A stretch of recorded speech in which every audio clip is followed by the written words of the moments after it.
Setelah pasca penyegelan 4 lokasi wisata di Puncak Bogor, Jawa Barat pada Kamis siang terjadi kericuhan antara warga dan pihak karyawan Hibis.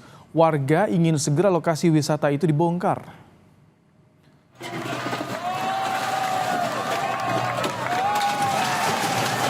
Inilah detik-detik alat berat merobohkan gerbang Hibis Fantasi. Usai penyegelan, warga berdemo di lokasi tersebut meminta untuk segera dibongkar. Sempat terjadi kericuhan antara warga dengan karyawan wisata Hibis. Situasi kembali kondusif usai gerbang dirobohkan. Lebih lengkap terkait dengan pembongkaran wisata Hibis di Bogor di Puncak, sudah ada Muhammad Ade Afriandi, Kasatpol PP Provinsi Jawa Barat yang sudah bergabung lewat sambungan Zoom. Assalamualaikum, selamat malam Pak Ade. Waalaikumsalam warahmatullahi wabarakatuh. Selamat malam, Mas. Baik, Pak Ade, tadi sempat ada kericuhan antara warga dengan karyawan Hibis. Ini sebetulnya instruksi dari Gubernur Jabar kepada Satpol PP seperti apa? Apakah direncanakan sebelumnya pembongkaran ini, Pak? Ya, jadi sebetulnya kalau kejadian tadi, karena dari waktu yang tidak sebentar ya, masyarakat memperhatikan keberadaan lokasi tersebut ya, yang betul itu PT Jaswita BUMD Provinsi Jawa Barat. Nah, kemudian pada saat berjalan ini kan bukan hanya kemarin atau bukan hanya tadi ya, jadi sudah berjalan dari tahun kemarin dilakukan penegakan terkait dengan pelanggaran yang dilakukan oleh PTPN dan Jaswita sebagai KSO ya, antara PTPN dengan Jaswita. Nah, kemudian terjadi situasi panas itu karena awalnya masyarakat di sana menginginkan pada saat setelah dikunjungi Pak Menko, Pak Menteri LH dan Gubernur itu langsung dibongkar. Nah, kemudian ya tentulah karena di sana juga masih ada pekerja yang menyelesaikan dulu pekerjaannya sehingga terjadi situasi yang memanas. Kemudian ada ketidaksabaran lah dari warga yang ingin langsung membongkar semua. Oh, oke. Jadi seperti itu kejadiannya. Ini jadi memang betul ini diduga menjadi penyebab banjir parah yang kemarin terjadi di awal pekan. Sehingga maka hari ini pembongkaran langsung dilakukan, tidak hanya disegel saja.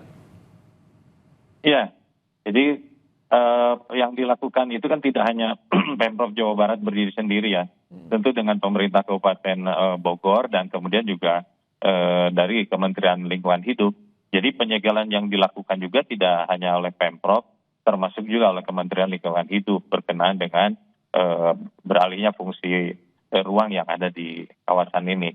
Nah, oleh karena itu yang diperintahkan oleh Gubernur Jawa Barat, apabila memang betul terjadi pelanggaran, ya diperintahkan untuk dilakukan penghentian kegiatan, kemudian yang dikategorikan terjadi pelanggaran dilakukan pembongkaran karena arahan dari Gubernur Jawa Barat, lahan tersebut dikembalikan sesuai fungsi awal, yaitu karena itu HGU perkebunan, hingga fungsi perkebunan itu menjadi core bisnis, fungsi perkebunan core bisnis. Oleh karena itu yang terjadi tadi, kita memang mempersiapkan untuk pembongkaran. Ya tentunya pembongkaran kita lihat karena itu kan bukan satu bangunan ya, banyak bangunan, kemudian ada yang sudah memiliki izin PPG, ada yang belum. Nah, rencananya tadi itu diselesaikan dulu delineasi areal ataupun juga bangunan yang sudah berizin dan yang belum berizin. Sehingga nanti kita bisa pilih untuk pembongkarannya. Ya. Pak Ade, tadi Anda menyebut ada Jaswita dan juga PTPN. Selain tadi sanksi pembongkaran dan juga penyegelan, apakah ada informasi lain sanksi yang disiapkan jika memang terbukti ada pelanggaran? Ada informasi tidak ini bisa juga masuk ranah pidana kalau ada penyalahan aturan? Ya, tentu kan ada pidana lingkungan ya. Karena di kawasan yang dibangun oleh PT Jaswita Lestari Jaya, anak perusahaan dari PT Jaswita BUMD Provinsi Jawa Barat, itu kerjasama operasi dengan PTPN 8. Nah, di dalam kawasan ini ada sungai Cikamasan yang merupakan hulu dari Ciliwung. Nah, itulah yang perlu didalami, apakah ada perubahan alur sungai ya, yang tadinya alami menjadi tidak alami. Nah, itu kan harus didalami. Kalau itu betul terjadi perubahan, ya tentu kan nanti didalami ke arah pidana lingkungan. Oke. Pak Ade, jadi informasinya kan ada 4 tempat wisata yang disegel, 1 dibongkar. Ini yang tiganya bagaimana? Apakah ke depan akan ada rencana pembongkaran juga atau seperti apa?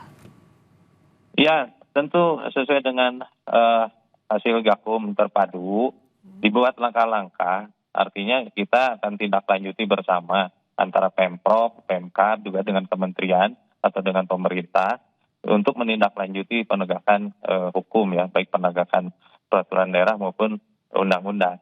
Nah, oleh karena itu tentu ini kan bukan pekerjaan kecil dan juga bukan pekerjaan jangka pendek ya, ada pekerjaan jangka panjang karena selesai pembongkaran atau dikembalikan kepada fungsinya kan perlu ada semacam program ya supaya bisa betul kembali kepada fungsi semula. Oke, apakah ada juga pendataan dari pemerintah Provinsi Jawa Barat selain 4 lokasi wisata tadi, objek bangunan lain yang diduga menyalahi aturan fungsi penggunaan lahan di sana? Ya, sebetulnya di kawasan Puncak ini bukan baru sekarang ya. Bukan di saat COVID pun kita sudah melakukan pendataan terpadu antara Pemkab Bogor dengan Pemprov dan juga dari pemerintah. Nah, kemudian juga sudah dilakukan berbagai langkah dari mulai memberikan teguran-teguran atau peringatan. Nah, kemudian berkaitan dengan yang dilakukan hari ini, misalkan yang Jaswita ya dengan PTPN. Nah, ini kan diawali KSO antara PTPN dengan Jaswita Lestari Jaya. Nah, kenapa ini harus ditindaklanjuti? Dari persetujuan bangunan gedung yang dikeluarkan itu, dari site plan-nya itu ada 4.138 meter persegi yang diberikan izin. Nah, kenyataannya setelah dilakukan pengawasan, itu menjadi kurang lebih 12.921 meter persegi. Jadi ada penambahan luas, berarti ada penambahan gedung. Nah, tadi pada saat masyarakat tidak sabar, kami kan sebetulnya sedang mendelineasi. Ada 39 bangunan di lokasi Jaswita. Ternyata ada kurang lebih 14 yang sebetulnya masuk ke dalam izin. Ada 25 yang tidak masuk ke dalam izin. Nah, kemudian di tempat yang lainnya juga demikian, ada pembangunan-pembangunan yang tentu mengurangi cakupan dari fungsi perkebunan ataupun juga fungsi kehutanan. Oleh karena itu dilakukan gakum oleh Kementerian Lingkungan Hidup ya berkenaan dengan kaitan lingkungan hidup supaya fungsi resapan air atau fungsi ruang yang ada di puncak ini tidak terus-terusan dirubah. Baik, artinya pembongkaran sudah dilakukan dan ini bertahap menjadi agenda pemerintah Provinsi Jawa Barat untuk mengembalikan fungsi lahan perkebunan di kawasan Puncak Bogor, Jawa Barat. Terima kasih Muhammad Ade Afriandi, Kepala Satpol PP Provinsi Jawa Barat telah bergabung di program Kompas Malam hari ini.